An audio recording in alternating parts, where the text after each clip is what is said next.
Les maths avec Ina et Ruben. Salut les amis! Aujourd'hui, Anne-Claire, elle va nous montrer quelques techniques pour faire des divisions de tête. Oh, après la multiplication, la division? Bah ouais, et pareil, elle a dit on va utiliser le modèle du rectangle pour réussir à faire la division en plusieurs étapes. Oh, oh. Allez, à tout à l'heure!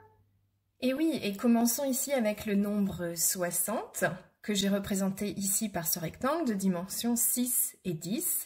Et donc 60, ici l'aire du rectangle, divisé par 6 égale cette longueur ici, 10. Et donc ça nous permet de voir que si on doit diviser par 6 un nombre plus petit que 60, donc ce sera un rectangle plus petit, donc la réponse sera moins que 10. Et inversement, si j'ai un nombre plus grand que 60, le rectangle sera plus grand, et donc ce nombre divisé par 6 sera plus grand que 10. Donc si par exemple je dois diviser le nombre 102 par 6, donc puisque 102 est supérieur à 60, je peux déjà diviser le rectangle d'aire 102 en un rectangle d'aire 60, et ici, d'aire 102 moins 60 égale 42. Donc 60 divisé par 6 égale 10, et 42 divisé par 6 égale 7, si je me souviens des tables de multiplication, et que 6 fois 7 égale 42. Donc 102 divisé par 6 égale 10 plus 7 égale 17. Alors si je ne me souviens pas des tables de multiplication, je peux effectivement faire 6 fois 1 fois 2 fois 3, etc. jusqu'à trouver que c'est 6 fois 7. Ou bien je peux aussi dire, ah mais je connais par exemple 6 fois 5 égale 30. Effectivement, 6 fois 5 c'est la moitié de 6 fois 10 et 30 est bien la moitié de 60. Donc maintenant j'ai 60 et 30, j'ai 90 d'aire, il me reste un rectangle d'aire 12 à faire ici pour avoir ici au total une aire de 102. Et 12 divisé par 6, c'est bien 2. Donc 10 plus 5 plus 2, on retrouve bien le 17.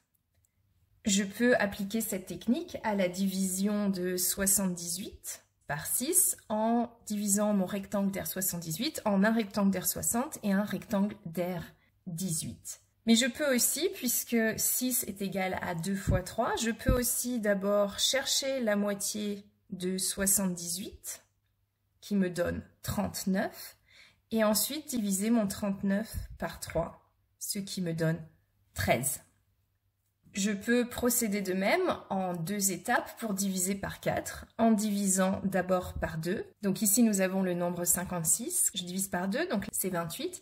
Et ensuite la moitié de la moitié, c'est-à-dire la moitié de 28, c'est 14. Donc je trouve que 56 divisé par 4 égale 14. Et enfin, imaginons que le nombre ici est 160 et que je veuille le diviser par 5. C'est-à-dire que je veuille trouver la valeur de ce nombre-ci. Donc on voit que, en fait, ce nombre, si je le divise par 2, ça correspond à 160 divisé par 10, la valeur d'un nombre vert. 160 divisé par 10, ça fait 16, donc ça a une valeur de 16. Et si je le multiplie par 2, j'obtiens le résultat de 160 divisé par 5, c'est-à-dire 2 fois 16 égale 32.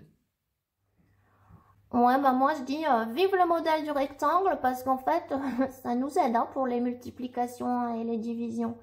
Bah ouais, c'est chouette. Jamais autant aimé un rectangle de ma vie moi. Ouais, et si vous avez aimé cette vidéo, dites-le nous. Et abonnez-vous à notre chaîne. Les maths avec Ina et Ruben.